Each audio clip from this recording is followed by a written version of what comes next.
முக்கியமான விஷயம் நம்மளை சுத்தி இருக்கவங்க நல்லவங்களோட இருக்கணுங்கிறது ரொம்ப முக்கியம். அப்படி ஒரு எண்ணங்களோட நம்ம இருந்துகிட்டு இருக்கோம்னா நமது குழந்தைகள் பாதிக்கப்படுவதில்லைங்கிறத ரொம்ப முக்கியமா பண்ணிக்கங்க.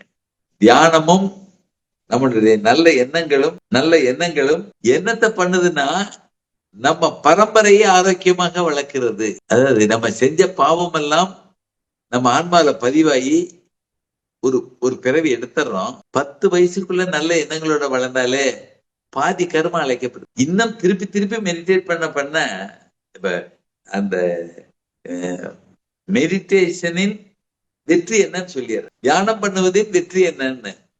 என்னுடைய இன்னொரு உறவினர் அண்ணன் பொண்ணுதான், அவ ஆன்மீக ஆளு. அவளை நானும் நிறைய தடவை இதை டிஸ்கஸ் பண்ணுவோம். அவளுக்கு 68 பிறந்தவ, ஒரு ஹோமியோ டாக்டர், ஒரு டேலண்டட் பர்சன், ஆன்மீகத்துல ரொம்ப ஈடுபாடு உள்ளவ. அவட்ட தியானத்தை பத்தி பேசல. தியானம் இந்த இன்மைக்காக இல்லை,